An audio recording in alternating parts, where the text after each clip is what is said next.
Então, vou voltar da onde a gente estava. Então, primeiramente, boa noite, né? Meu nome é Vanessa Samsla, eu sou consultora da Ucom, e a ideia hoje à noite é a gente ter uma troca de ideias com o nosso profissional que vai se apresentar logo mais, o Irade, que vem para abordar um tema sobre relacionamentos em harmonia, né? A construção de uma cultura conciliatória nas empresas. Então, eu passo a palavra para o Irade poder se apresentar e a gente poder, então, iniciar, né, cumprindo aí o nosso horário. Obrigada. Obrigado, Vanessa. Boa Isso. noite todos e todas presentes. Bom, meu nome é Irade Egrari, um nome bastante diferente, uma sopa de letrinhas. Eu sou filho de iranianos que migraram para o Brasil. Nada contra o Sul, era para ter nascido argentino, mas o navio parou no Rio de Janeiro e meu pai decidiu descer lá com minha mãe já grávida e eu nasci carioca. Então, eu sou um carioca com esse nome cheio de consoantes.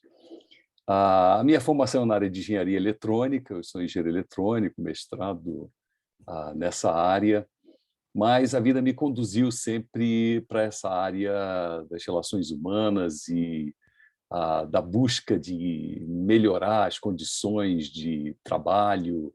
E hoje em dia, já há muitos anos, eu me dedico à área de compliance, na área de diversidade, e também na área de promoção de uma cultura de entendimento, de conciliação, de consenso dentro das empresas. Isso é o trabalho que mais eu tenho me envolvido.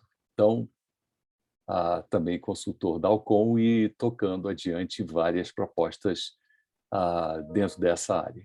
Em resumo, é isso. Legal. Obrigada aí pela apresentação, tão inicial. Então, eu gostaria de começar propondo, Irade, que tu pudesse, né, nesse primeiro momento, falar um pouco como é que é hoje, como é que tu vê pela tua trajetória profissional, né, pelas empresas as quais você vem passando, pensando no tema, né, de relacionamentos em harmonia, então, né, de construção de uma cultura conciliatória, acho que o primeiro passo seria importante a gente definir o que que a gente pode entender efetivamente por uma cultura conciliatória nas empresas. Bom, o primeiro desafio em todas as empresas é que fala-se muito em participação de todos nos processos decisórios em diferentes níveis, né? Mas ainda nós temos uma cultura de já termos mais ou menos os arranjos principais feitos de forma que a empresa possa seguir a sua vida, né? Isso faz com que nós percamos, normalmente são os níveis de direção, de gestão mais elevados, né, que estão tomando as decisões, e essas decisões vêm depois em cascata para os níveis que estão sendo supervisionados, né? E se perde a possibilidade, de você ouvir a colaboração de todos nos processos decisórios. Eu não estou dizendo que nós temos que implantar uma democracia ampla e onde todo mundo tem direito à voz em tudo. Mas a ideia é como é que você consegue obter o melhor de todos os participantes, de todos os colaboradores da empresa, nos processos decisórios, ainda que a cúpula da empresa seja aquela que vai tomar a decisão final, óbvio, né? Mas a questão é como é que eu faço isso acontecer, porque o que gera, na maioria das empresas, a insatisfação, o conflito, a falta de consenso, a falta de conciliação entre os diferentes interesses é uma falta de capacidade de comunicação e uma falta de capacidade de promover um verdadeiro processo que eu chamo de processo consultivo. Ou seja, como é que eu sou capaz de escutar, de abraçar e de acolher as diferentes perspectivas, de forma que todos se sintam ouvidos, né? Agora, isso acontece numa estrutura mais piramidal, né? Mas também acontece dentro da horizontalidade, né? O que acontece, por exemplo, quando eu tenho problemas de comunicação entre sócios. E, de novo, eu não consigo criar uma cultura de harmonia dentro da empresa, e é onde eu acabo tendo uma cultura conflituosa. Então, o trabalho que nós nos propomos é exatamente esse de mudar a cultura da empresa, de uma cultura de conflito ou uma cultura dicotômica, certo, errado, pode, não pode, deve, não deve, para uma cultura mais integrada. Uhum. E na tua visão, como a gente pode fazer para mudar efetivamente a cultura de uma empresa? Então, pelo que vocês notaram, né, a primeira qualidade a ser desenvolvida, nós temos que desenvolver algumas qualidades entre todos os componentes da empresa. Mas a primeira qualidade que nós normalmente não temos, todos nós temos uma dificuldade muito grande com isso, é a capacidade de ouvir. E ouvir com paciência e ouvir com interesse. Porque ouvir com impaciência e ouvir com simplesmente para cumprir uma agenda, tá legal, então agora com a palavra o fulano. E o fulano fala, fala, fala, ninguém ouve nada, ninguém presta atenção em coisa nenhuma, porque a decisão já está tomada. Na verdade, nós estamos vivendo somente, em muitas vezes, um pequeno teatro, né? Então, a capacidade de escutar e a capacidade de assimilar e ter interesse no que o outro está dizendo é uma mudança cultural social nossa. Nós, enquanto sociedades ocidentais, perdemos essa capacidade da escuta, né? E ao perdermos a capacidade da escuta, nós nos tornamos autômatos em termos dos nossos processos decisórios. E os processos decisórios, eles são, afinal, processos falhos porque faltou escuta. Então, se você me pergunta, Vanessa, o que a gente faz, então, para criar essa cultura? Eu digo, primeiro, a capacidade da escuta. Então, um treinamento de modificação desse cenário dentro de uma empresa envolve uma série de vivências e exercícios que levam, às vezes, a embates mesmo, porque a capacidade de escuta não está estabelecida, né? E só para ilustrar, a série de capacidades são muitas, mas a segunda é paciência. Eu não tenho paciência de ouvir o fulano toda vez que ele fala nas reuniões. Então, o que eu vou fazer? Eu vou desligar. Eu me desligo, estou pensando em 500 mil coisas e eu sou incapaz de exercitar a paciência.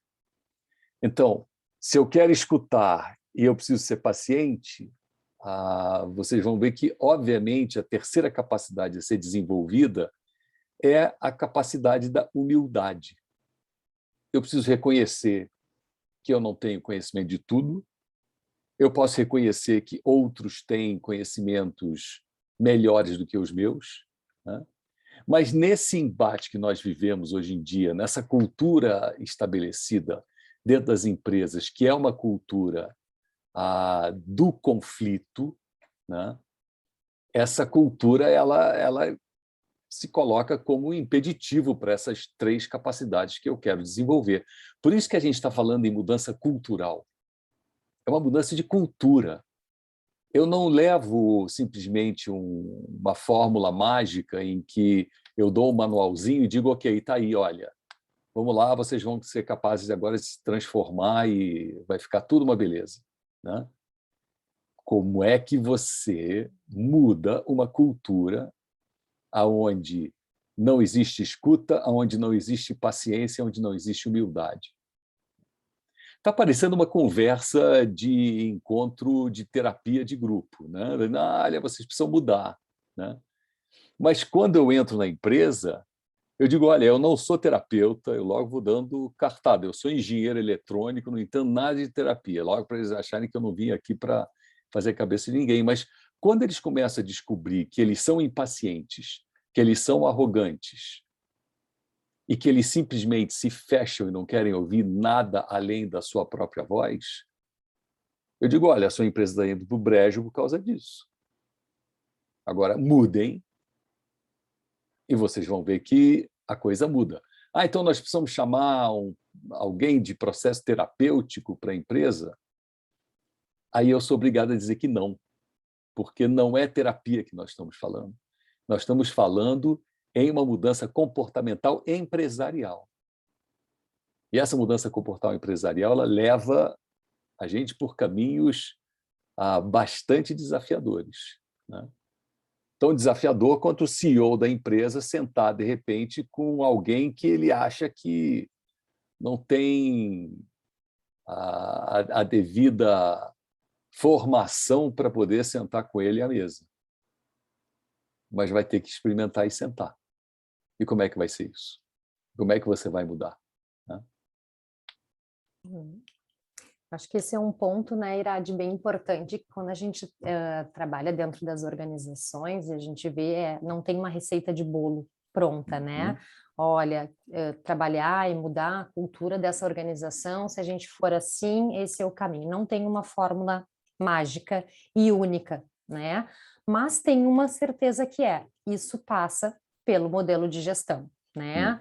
Quem vai trazer, né, esse tempero, vai instigar e auxiliar efetivamente para que essa empresa saia desse modelo de cultura, seja de um modelo de comando-controle, que a gente ainda vê muito nas organizações hoje, né? Por um modelo mais liberal, enfim, está na mão das lideranças, né? De elas poderem imprimir esse estilo, um novo estilo de gestão, nas tuas andanças aí, né? Se tu pudesse trazer, enfim, claro, com toda a questão do sigilo das informações, mas um case de alguma empresa que tu viu que conseguiu mudar, né? O seu estilo cultural, porque, enfim, dentro daquela cultura não estava garantindo a sustentabilidade e, né, no momento que entendeu que esse era o caminho, que precisava passar e revisitar o seu estilo cultural para garantir a perpetuidade. Tu tem um exemplo assim que para ti ficou marcante na tua carreira? Olha, são vários, Vanessa, que seguem o mesmo modelo. Existe um modelo de gestão que é o modelo coloque-se um bode na sala. A colocação do bode na sala é um modelo de gestão impressionantemente universal. O gestor, ele acredita que se ele colocar um elemento que causa perturbação dentro do ambiente, ele vai conseguir promover a melhoria da efetividade, eficácia dos processos, de produtividade, tudo vai mudar. Então, eu peguei uma empresa em que o bode na sala era um olheiro que o CEO da empresa colocava em diferentes setores da empresa, né? Olha, o olheiro é o próprio bode na sala, porque todo mundo fica perguntando o que esse cara está fazendo aqui. Qual é a dele? O que ele está verificando? O que ele está olhando? E o sujeito tinha uma autonomia de poder dar pitacos o tempo todo. E anotava tudo o tempo todo. Então, você gera um clima de tensão, né? E esse clima de tensão faz o quê? Fazem surgir as diferenças. E isso, o CEO da empresa achava que isso era o máximo. Agora, eu estou falando disso aonde, hein? Esse case onde é que é? É numa instituição educacional. Agora, imagine uma instituição educacional com esse tipo de clima, onde os diretores de departamento das diferentes áreas de conhecimento, né? E uma instituição educacional de ensino superior com nível de universidade particular, privada, né? Mas já tinha passado do estágio faculdade, centro universitário, já estava agora como universidade. Como é que você é capaz de achar que, com esse modelo de gestão, né, e o CEO aqui no caso era o reitor, né, como é que você consegue transformar relações e tirar o melhor de todo mundo num sistema onde você acha que colocando o bode na sala você obtém melhores ganhos, né? Quanto mais numa instituição de ensino. Então, qual era o meu papel, né? Era convencer o reitor da universidade que existiriam outros modelos muito mais integrativos do que divisivos, como esse que ele tinha em mira, que são modelos muito mais conciliatórios, que fossem capazes de promover a transformação, né? É difícil o gestor entender isso, que ele vem de uma cultura que ele acha que quanto mais dividir, melhor para ele administrar, porque ele consegue administrar as partes, né? Agora, o que foi a mudança estabelecida? Isso foi muito interessante, porque eu vim de uma experiência anterior, onde eu, na época, lecionava, aí sim, num centro universitário, e eu era o ouvidor do centro universitário. E, ao mesmo tempo, eu estava como consultor de uma outra instituição de ensino que não era na mesma cidade. Então, para mim, não havia nenhum conflito de interesse, dois universos totalmente diferentes.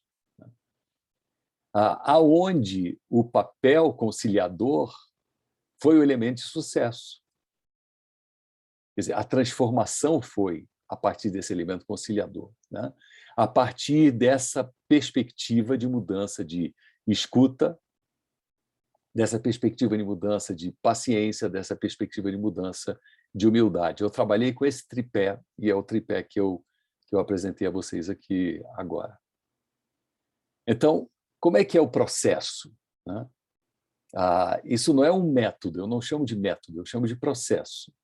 Porque processos são coisas muito mais duradouras, métodos parecem cartilhas onde eu vou olhar uma solução e dizer, ok, como é que eu faço isso, né?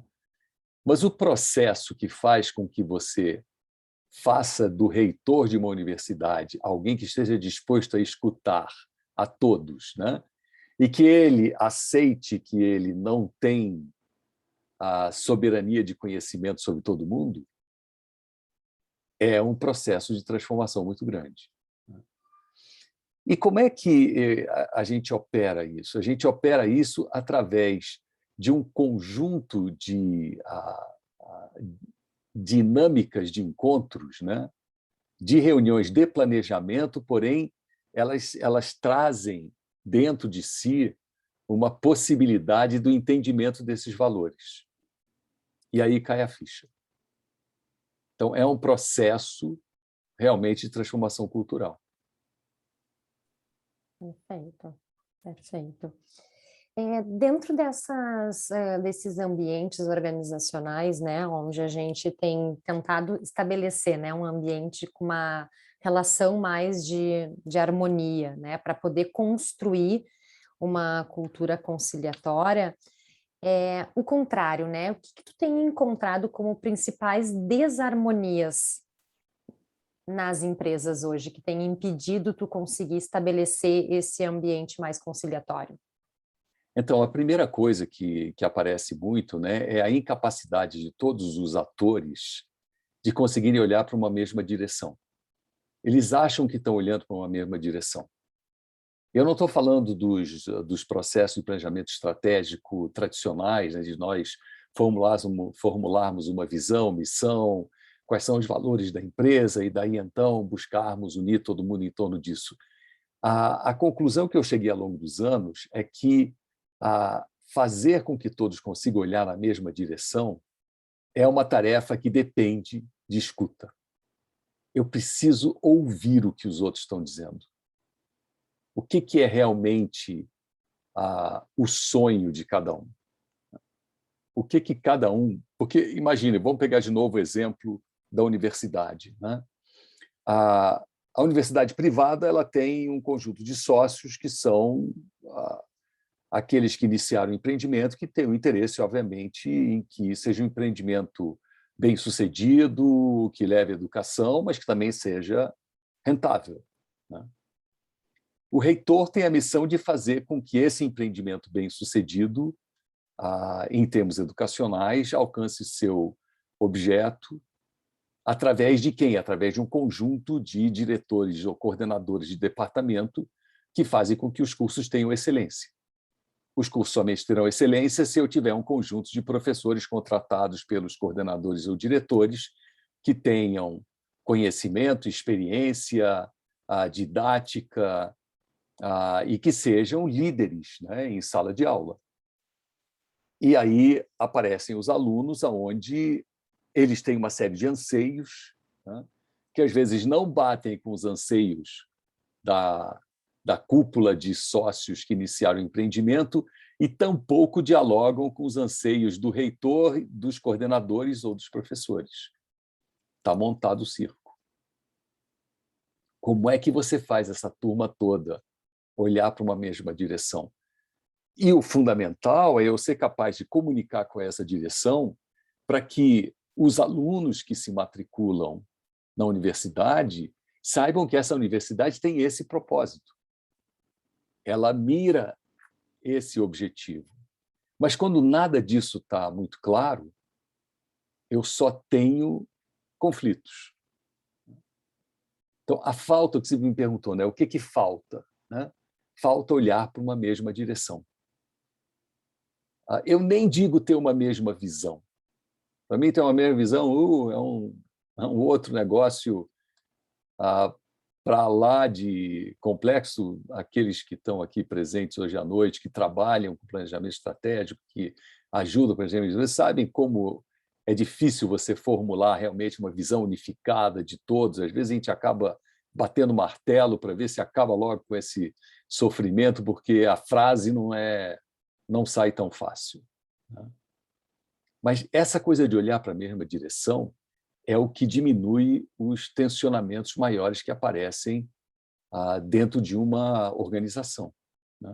Agora, você pode levar isso para uma prestadora de serviços, como é uma universidade, mas você pode levar ela também uma universidade. Lembrem-se, ela tem que alcançar certos patamares, né, de pesquisa, ela tem que ter também uma produtividade, né, em termos de papers que são produzidos, né, uma série de requisitos, né, de produtividade mesmo. E você está falando de uma organização, então, tanto prestadora de serviços como uma organização que produz. Né? Ela tem um produto, que é a pesquisa, que são os desenvolvimentos de novas técnicas, novos modelos, etc. Né? E você não consegue alcançar nada disso, porque está todo mundo olhando para direções diferentes. Então, vejam que o exemplo da universidade se aplica perfeitamente a outra empresa que não seja uma prestadora de serviço, que a gente acha que a universidade é só isso, né? Mas que também é uma empresa de manufatura, por exemplo. Perfeito. Irati, tu comentaste, né, que na tua visão hoje não existe, não é um método, né, para poder trabalhar a cultura conciliatória, e sim ele é um processo. Na tua visão, né?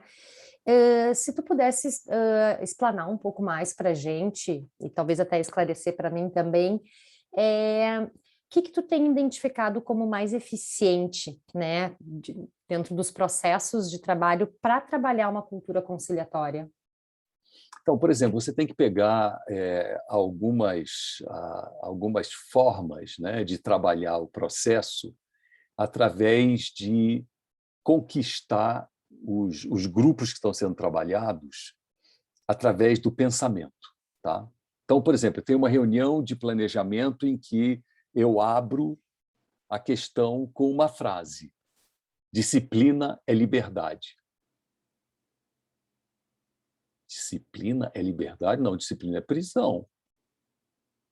O negócio de ter disciplina, ter ordem, ter que obedecer horários e padrões e... Não, disciplina não é liberdade. Então, vamos discutir sobre isso. De repente, eu trago um pequeno texto de 3 ou 4 ou 5 linhas no máximo, distribuo e falamos muito bem, então vamos ver como é que é essa coisa. Porque o que acontece? Né?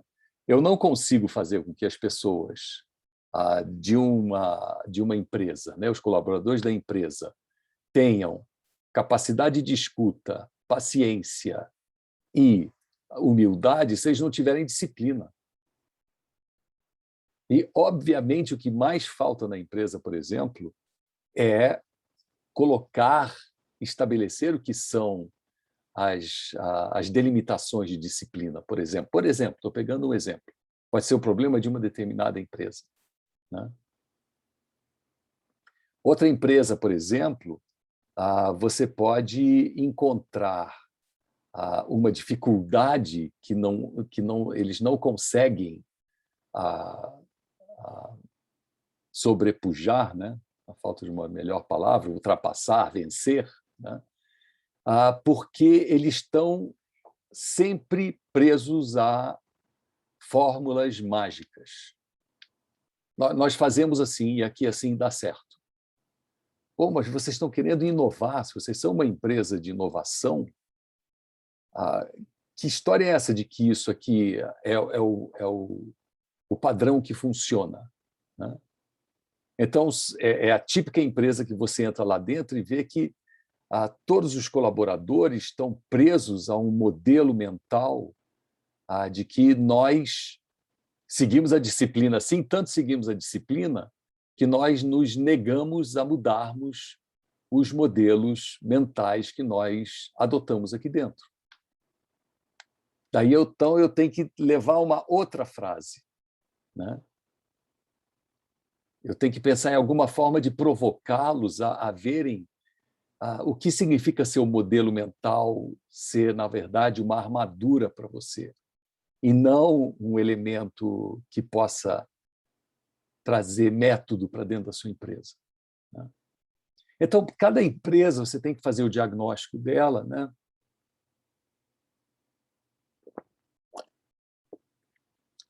E perceber quais são os pensamentos de impacto que você precisa levar para dentro da empresa.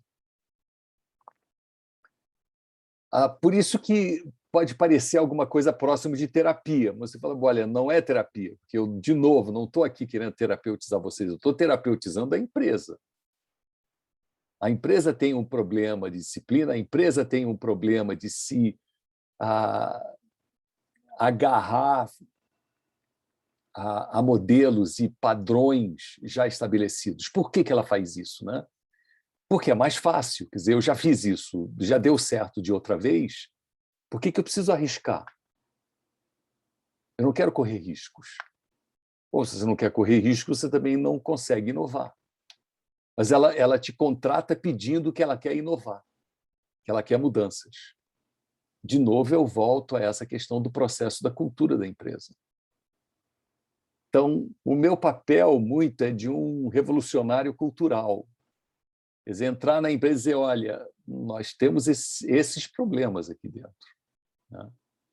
Se nós não mudarmos isso, né, nós não conseguimos ter uma cultura de consenso, de conciliação, que leva a empresa a realmente uma velocidade muito maior nas suas realizações. Legal. É um processo demorado?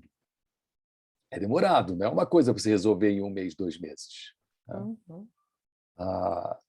Estaria eu criando uma cultura de dependência em cima do consultor? Não, porque a gente determina um prazo e diz, olha, terminado o prazo, vocês vão ter que voar com as suas próprias asas.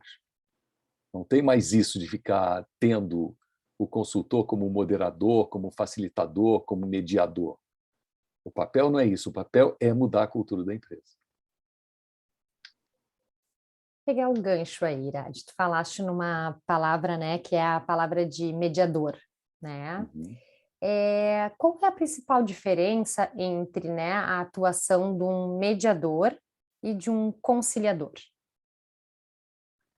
Eu diria que o mediador ele sempre vai estar tentando harmonizar dois polos, de modo que haja um ganha-ganha entre os dois polos, mas em que nós reconhecemos que são dois polos. A ideia da conciliação é diferente, os dois polos desaparecem.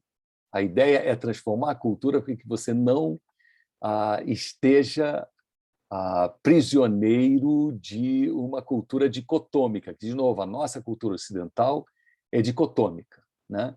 Uma coisa não pode se conciliar com a outra. Toda moeda tem dois lados. Tem que olhar um lado da moeda, tem que olhar o outro. Isso tudo é dicotomia nossa. Se eu faço tal coisa, então eu não posso fazer tal coisa. Se eu quero trabalhar, eu não posso ter lazer, né? É uma cultura dicotômica. Então, a cultura dicotômica está muito fortemente ligada a essa história da mediação, porque é a mediana, é o meio entre dois polos, né? Eu quero ver como é que eu faço esses dois polos se conciliarem. Enquanto que a conciliação não, a conciliação está buscando superar isso e criar uma ideia consensuada, né, em que todos olham, em média, para uma mesma direção, né? Então, não estou mediando os polos. A cultura mediadora ela vai sempre necessitar da volta do mediador, porque eu consigo conciliar, entre aspas, né, os dois polos por um tempo, até que, de novo, eles se perdem. E aí você precisa chamar de novo mediador. A ideia da cultura de conciliação, a cultura do consenso, eu consigo conciliar, transformar em uma coisa só, um corpo só. Uhum. E olhando para o mercado, assim, Irade, hoje a gente vê, né, muito cursos de formação para mediadores, né, a própria questão do serviço público, né, tem muito desse papel e da formação desses profissionais para inicialmente atuar. A gente sabe que isso aí, né, não tem barreiras, extrapola um pouquinho, mas para o papel de um conciliador. Hoje existe algum tipo de formação ou para quem quer seguir essa área que dicas, orientações, enfim, tu poderia dar? Então, tudo isso que eu estou falando é um processo que foi desenvolvido por uma organização chamada Escrever o Futuro, tá? Já tem 21 anos de existência isso, e eu fui um dos cofundadores da Escrever o Futuro, e que nós criamos esse processo de consenso, de conciliação, de direcionamento, de percepção, né, para que todos olhem para uma mesma direção, ao menos, mesmo que tenham visões diferentes, né? E a Escrever o Futuro desenvolveu uma, uma tecnologia, um processo, né, que treina, sim, pessoas que desejem ingressar nessa caminhada. Agora, o treinamento é de longo prazo. É um treinamento porque eu preciso primeiro que aquela pessoa que se torna o facilitador de um processo do Escrever o Futuro, que busca a conciliação e não a mediação, que busca o consenso, e não somente digamos, minimizar o conflito, né? Essa pessoa tem que mudar também. Ela tem que acreditar piamente de que é necessário que ela reconheça que ela traz certos vícios de linguagem, vícios de postura, de entendimento, etc., até que ela possa se tornar um facilitador desse processo, tá? Então, sim, o Escrever o Futuro se propõe a treinar pessoas para esse tipo de processo, né? Então, nós temos grupos que são formados atualmente. Nós demos uma parada grande por causa da pandemia, porque os processos que envolviam esse treinamento eram todos processos presenciais. Nós tivemos que aprender a adaptar isso para um processo online, que não é muito fácil. Eu vou te dar um exemplo. Se eu faço, por exemplo, veja que eu estava te dizendo, Vanessa, que tudo está embutido dentro do processo. Quer dizer, eu vou trazendo uma série de coisas de uma forma bastante sutil, onde você vai aprendendo a assimilar certos comportamentos. Eu posso dizer, por exemplo, aqui agora, que nós podemos treinar a nossa paciência, tá? Se você for abrir a palavra para as pessoas presentes aqui no Zoom e elas levantam a mãozinha que tem aqui no Zoom, né? Quem atirar primeiro vai ser o primeiro, tá? Aí depois vem o segundo, o terceiro, o quarto. Eu sei que vai chegar a minha vez, então não tem problema nenhum.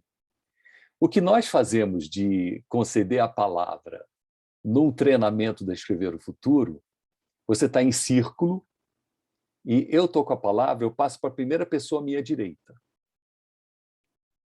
A pessoa que estava doida para falar naquele momento, está na 9ª posição depois dela. E ela vai torcer para que ninguém peça a palavra entre a próxima que eu passei à minha direita e a nona posição que vai dar a volta. Mas o terceiro pede de novo, pede a palavra. E quando vai girar, o quarto pede, o quinto pede. O cara que estava doido para falar, quando chega a vez dele, porque vai ter que girar a roda, ele ou ela pode chegar à conclusão de que o que eu ia falar é uma grande besteira. Porque o que todos os outros demais falaram foi uma colocação muito mais inteligente e muito mais apropriada do que a minha. Então, quando chega na vez do nono, que é o cara que estava doido para falar, que estava acostumado com o modelo anterior de eu aperto o botão e quem apertar o primeiro botão é que ganha a palavra, ele ou ela vai dizer, não quero mais falar, não. E não é porque ficou dodói, não é porque eu digo, também não quero mais falar a vocês. Eu fui a primeira pessoa que levantou a mão. Aí você passou a palavra para o primeiro à sua direita, levou 10 pessoas até chegar a minha vez, agora também não quero mais falar. Né? Esse pode ser o comportamento infantil em reuniões que acontece. Né? Mas o comportamento maduro é dizer, olha, já falaram o que eu ia dizer, é uma das regras, você não precisa repetir o que já foi dito, ou o que disseram foi muito melhor do que eu tinha a dizer, eu não tenho nada para complementar. Quais são as duas coisas que eu treinei? Eu treinei a paciência, eu treinei a humildade, eu reconheci que teve gente que falou muito melhor do que eu. Então, veja que no treinamento de você estudar o material e saber como é que faz a dinâmica, dentro dele já está embutido isso. Agora, eu posso colocar isso dentro das empresas. Tá? Façam esse teste, vocês, todos aqui presentes, que são consultores, consultoras, em vez de passar a palavra quando vocês estão dando um treinamento, para quem levanta a mão, bota todo mundo em círculo e diz agora vai dar uma volta. Vai ter gente que vai enlouquecer, porque quer fazer o uso da palavra de qualquer maneira. Né? Bom, é claro que esse aprendizado vai ser um tanto sofredor e talvez não muito útil, né? Porque as pessoas não vão entender qual é a jogada. Né? Mas é interessante para vocês mensurarem o grau de ansiedade que existe em uma reunião, por exemplo, num processo de tomada de decisão, onde a ansiedade destrói totalmente os resultados que vão ser alcançados. Já estou eu falando sobre mais uma qualidade, né? A calma. Como é que eu mantenho a calma nesses ambientes, nesses momentos? Então, vocês vão vendo que é tudo uma construção de elementos que se somam e que, sim, aí a Escrever o Futuro fala, tá legal, você está afim, vou testar a tua paciência, vou testar a tua humildade, né?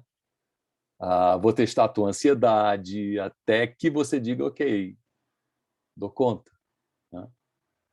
Por exemplo, eu estava num treinamento desses, foi semana passada, quinta-feira passada. A pessoa que... E a gente está fazendo agora online, né? Então é o teste de como é que faz essa coisa dar a volta para um grupo grande. Né? Como é que você reage quando alguém fala uma coisa que não tem nada a ver com aquilo que está sendo discutido? Eu, como facilitador, eu simplesmente passo por cima, passo batido, não vou comentar. Não preciso comentar. Você está falando um negócio que não é o que a gente está discutindo aqui agora, eu sigo adiante.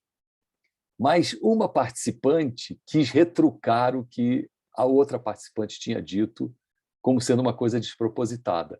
Gera ruído. E depois, na hora do debriefing, né, eu tenho que, de uma forma muito cortês, dizer, olha, vocês viram como eu reagi e como vocês reagiram? Por que essa ansiedade em retrucar o outro? Por que eu tenho que ter resposta para tudo? Agora, isso, imagine no ambiente da empresa, onde você pudesse ter processo de tomada de decisão, onde nada foi combinado antes, onde tudo vai acontecer em tempo real, onde você está interessado em ouvir o que o outro tem a dizer, e você vai ter paciência e não vai entrar no estado de ansiedade. Quanto a tua empresa vai ganhar em termos de novos conhecimentos? Essa é a pergunta. E quantos conhecimentos estão sendo perdidos porque as pessoas simplesmente se negaram a serem só esse binômio, pacientes e humildes, e não deixarem a ansiedade dominar. Então, é um treinamento longo, viu, Vanessa? Quer dizer, mas é Formação possível. continuada aí. Eu fui treinado. Não vou dizer que levou 21 anos para eu ser treinado, mas eu fui treinado. Uhum. Legal, legal, bacana. Irade, tu entende que esse papel, né, de um conciliador, tá?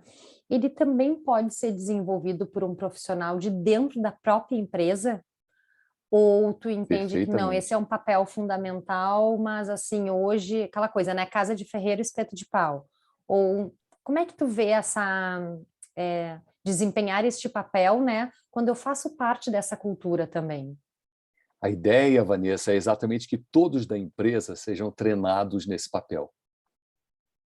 Porque uma das coisas, por exemplo, que desaparece nesse processo, praticamente a figura do facilitador se anula. Ele ou ela tende a desaparecer. Os participantes do processo passam a dominar a dinâmica. Eles entendem a dinâmica, né? Então, perfeito, o que nós queremos é que dentro de uma empresa todo mundo se torne co-facilitador do processo, porque todos são donos desse processo, né? Volto a dizer, o que não significa que todos são aqueles que tomam decisões em nome da empresa e eu vou criar um conflito entre capital e trabalho. Quer dizer, não é essa a ideia, né? De agora todo mundo manda aqui dentro. Não é isso. Mas como é que os processos de consenso e conciliação, os processos de alinhamento de direção podem acontecer dentro da empresa sem a participação de um facilitador externo? Esse é o nosso trabalho. É exatamente fazer com que a empresa tenha essa independência, o que é diferente, por exemplo, de um processo de coaching, né? Se você faz um processo de coaching, eu, por exemplo, sou uma das pessoas que sou muito reticente a que coaching seja realizado dentro da empresa por alguém do RH. O RH vai fazer coaching para A, B, C ou D. Muitas empresas fazem, né? Eu tenho uma posição diversa dessa, né? Eu também atuo como coach e acho que isso é muito contraproducente. Por quê? Porque o coach tem um papel na dinâmica do entendimento. É ele ou ela que faz as perguntas, é ele ou ela que provoca, e é ele ou ela que fica sabedor, sabedora de uma série de particularidades, muitas vezes muito pessoais, né, daquela pessoa, e isso fica, de repente, aberto para a empresa, né, através do seu RH. Então, eu diria, é muito diferente isso. Então, o facilitador de um processo de consenso, né, de formação da cultura de harmonia, da cultura de conciliação, da cultura de consenso, ela tem outro papel. Ele não é o direcionador. Ele é simplesmente aquele que mantém o processo dentro, digamos, das balizas que o processo se propõe. Entende? Então, pode ser perfeitamente realizado pela equipe da própria empresa, né? Uhum. Porque toda a empresa vai estar entendendo essa dinâmica. Quer dizer, quando Sim. eu digo toda a empresa, eu não estou falando vai até a planta, né? Mas assim, daqueles que Tem um estão nível. envolvidos nesse processo, nesses Uhum. diferentes níveis, inclusive aqueles que participaram, né? Mesmo o pessoal da planta vai dizer, pô, eu já vi isso aí em algum lugar. Sim. É assim que a gente toma decisão aqui também, né? A empresa tem uma outra cultura. Uhum. Sim. Para isso, eu tenho que ter também uma cultura mais aberta, né?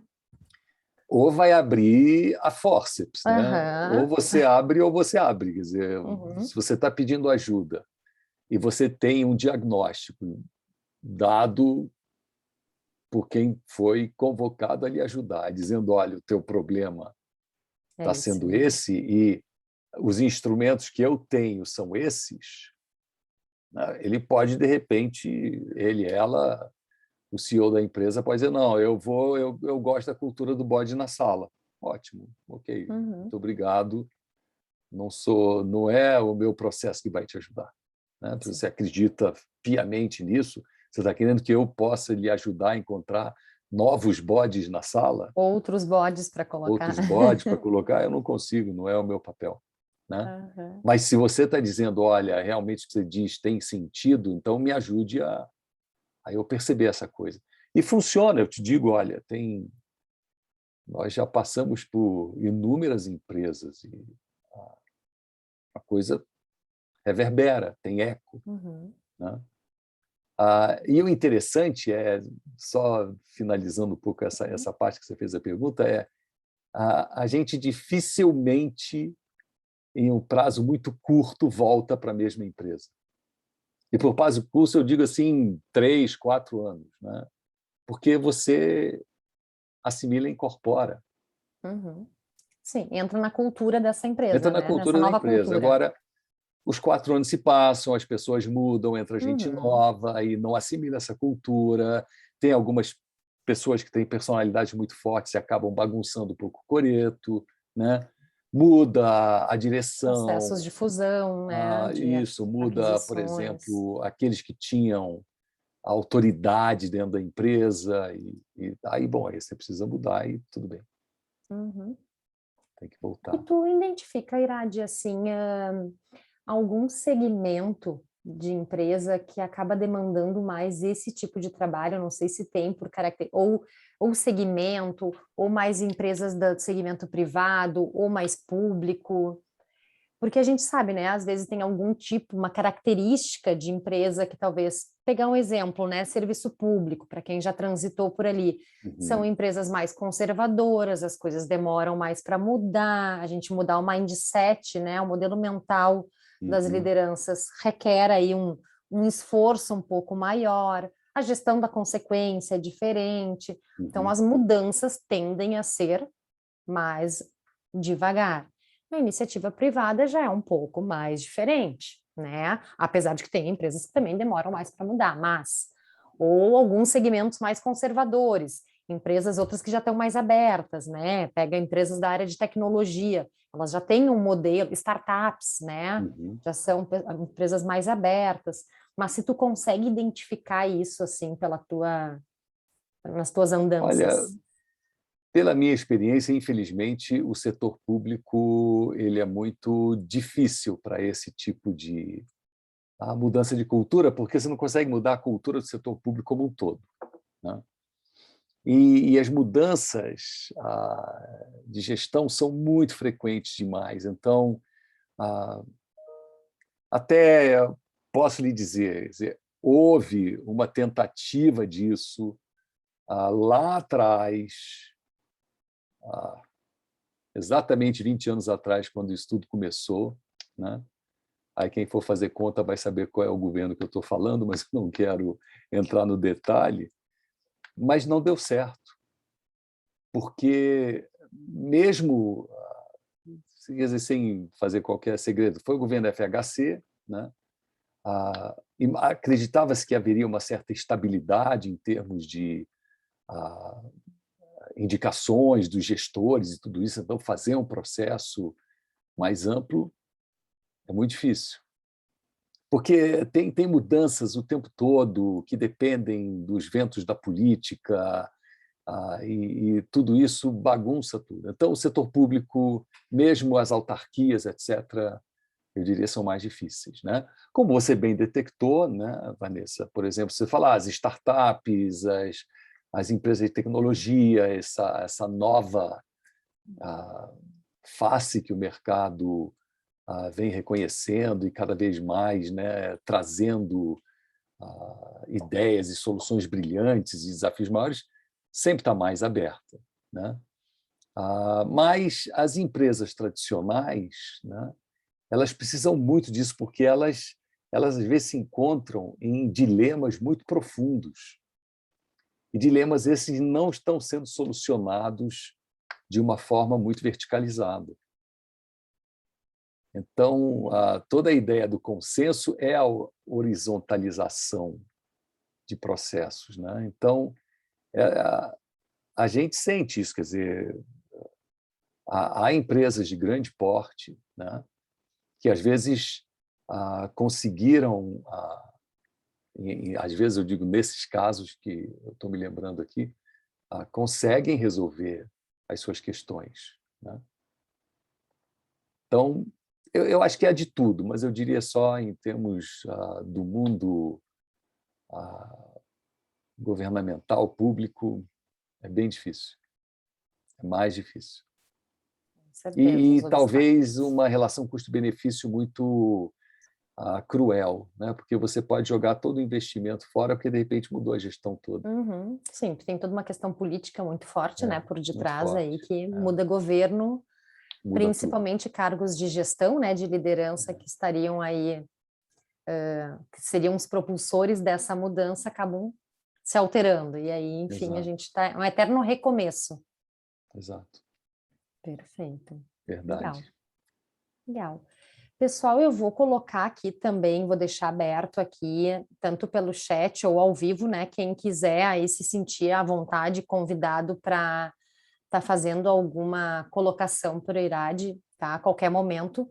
A ideia não é ser, né, um diálogo entre dois, mas que a gente possa também abrir aí para dúvidas, questionamentos, curiosidades aí desse tema que nos parece ser bastante relevante e atual, né, nas organizações também, esse trabalho de cultura conciliatória nas empresas. Ou quem tem alguma experiência similar e queira compartilhar, que está mais ou menos Isso. num caminho parecido, não quer dizer que eu seja o inventor da roda e o escrever o futuro junto, né? A gente tem várias outras ideias que pipocam por aí e trabalhos muito similares. Perfeito. Então, então, continuamos aqui, né? Já são 8 horas aqui, eu vou me encaminhando também para fazer aí as últimas, né? Acho que os últimos questionamentos, daí se tivermos aí algum comentário, fiquem bem à vontade. E pensando então em toda a tua trajetória, Irade, assim, nesse tema, principais aprendizados que tu teve? O que que fica aí de lições aprendidas? Primeiro, nada é impossível. Por exemplo, escrever o futuro já teve a possibilidade de fazer o planejamento e desenvolvimento econômico de uma cidade, né? Mas não foi através de um órgão governamental, foi através de um órgão de pesquisa que juntava uma série de ah, organizações, né, que pensam no desenvolvimento econômico daquela cidade. E uma cidade de porte médio, viu? Essa aqui realmente eu não posso ficar dizendo quem é quem, mas, enfim, funciona. É impressionante. Você é capaz de reunir pessoas mais díspares e através de um processo, né, que reunia, sei lá, 70, 80 pessoas. É muita gente. Então, nada é impossível. Isso, para mim, é o meu primeiro grande aprendizado, né? O segundo aprendizado é: ninguém é tão cabeça dura ao ponto de não querer mudar. As pessoas mudam. E elas são capazes de ter uma autoavaliação sincera, né? E verem que algo precisa ser mudado. Elas podem não externar isso, né? Por uma questão egóica, orgulho ou o que seja, não quererem externar isso, mas elas reconhecem que mudanças são necessárias, né? Então, ninguém é imutável. Isso é o outro aprendizado que eu diria assim, para mim, muito incrível. Gente que entrou nesse processo que eu diria não vai chegar a lugar nenhum, e impressionantemente muda, né? E, de novo, não é porque é uma mágica, é água mole em pedra dura. Você vai lá e vai transformando, vai amassando aquela massa, né, até que ela vai ganhando forma, né? Então, eu diria assim, para mim, os dois aprendizados maiores foi nada é impossível e ninguém é imutável. Podemos confiar, sim, nas mudanças. Eu acho que mudanças são possíveis, são bem-vindas. E não é um olhar poliana, eu não sou nada polianístico, né? Para aqueles que, sei lá, têm experiência ou acreditam que seja em astrologia, né? Eu sou virginiano. Virginiano é um bicho muito danado para você dizer assim, aceita qualquer coisa. Ele quer aquilo que é o racional, né? Tem sentido, tem pé no chão. E pela minha formação como engenheiro também é outro cara que somou, né? Virginianismo com engenharia, quer dizer, você quer ver a coisa concreta, não me venha com sonhos e divagações, né? Então, eu mesmo me surpreendi comigo mesmo, de que eu também não sou imutável, né? E que muita coisa é possível, não era impossível essa mudança. Seu engenheiro, né, e virginiano conseguiu mudar, né? Pois é, imagina o resto. Brincadeira aí, a parte. O Fabiano colocou aqui no chat, Irade, na verdade, mais uma colocação dele, né? Que é: gostei da maturidade e humildade em reconhecer que a ideia de outra pessoa foi melhor ou que não vai agregar após ouvir os demais comentários. Uma excelente dica. Acho que é um Legal, Fabiano. exercício aí, né, para todos nós, de podermos reconhecer, né, nas nossas relações que a gente estabelece, sejam elas profissionais e pessoais, de que sim, né, a gente tem muito que aprender com o outro. E que não é porque tem mais idade, uma outra formação ou mais experiência que eu não vou, né, reconhecer que a ideia do outro pode ser melhor que a minha. Uhum. Sem dúvida, uma humildade aí que acho que todos nós podemos desenvolver um pouquinho mais, mesmo aqueles que já se consideram. Legal, obrigada, Fabiano, aí pela tua colocação. Legal. Alguma dúvida, pessoal? Eu abro então agora, assim, né? Acho que o Irade aí trouxe os últimos aprendizados, né? Que ficaram aí na mente, enfim, de tudo isso que você já viveu dentro dessa temática. E quero, né, em primeira mão aí, agradecer, tá, Irade, aí a tua participação. Acho que tu nos traz uma série de pontos de interrogação. Acho que para mim é isso, né? A gente sai com vários questionamentos, realmente, do que a gente pode ainda fazer diferente, que eu acho que é isso, né? Não tem uma fórmula mágica, que a gente está eternamente aprendendo a como fazer isso dentro das organizações. Eu vejo como um papel relativamente novo, o papel da conciliação, né?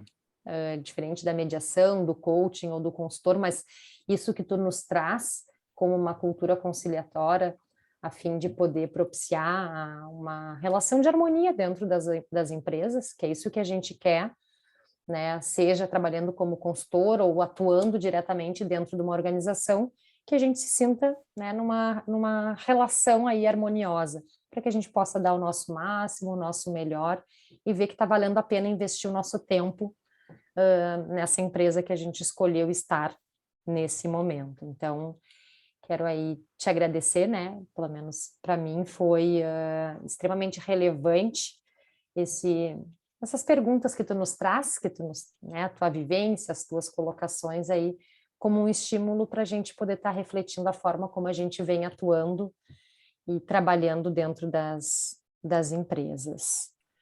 Aqui também o César trouxe, então, parabéns, um estímulo ao diálogo e à construção coletiva.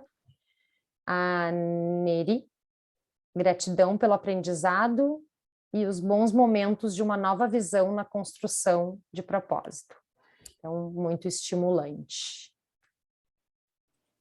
Isto, Bom, eu que pessoal. agradeço muito, Vanessa, e agradeço o seu resumo final. Você Ah, foi perfeita no resumo final. como está sendo gravado, depois eu vou degravar isso e vou colocar isso no portfólio. Vanessa tem essa percepção do processo, porque se em 1 hora de conversa você sacou tão bem o que é a ideia, e meu agradecimento a todos aqui que comentaram, todos os presentes, né? Que a fonte de estímulo são vocês, né? A gente gosta de poder estar compartilhando aprendizados e vivências, né? Que é o que faz a gente crescer, né? Então, obrigado pelos comentários, obrigado pela participação e super gratificante mesmo. Muito bom. Obrigada, pessoal. Uma boa noite, então, a todos. E até a próxima, que a gente se veja nas próximas também. Tchau, tchau. Obrigada. Valeu, obrigado. Tchau.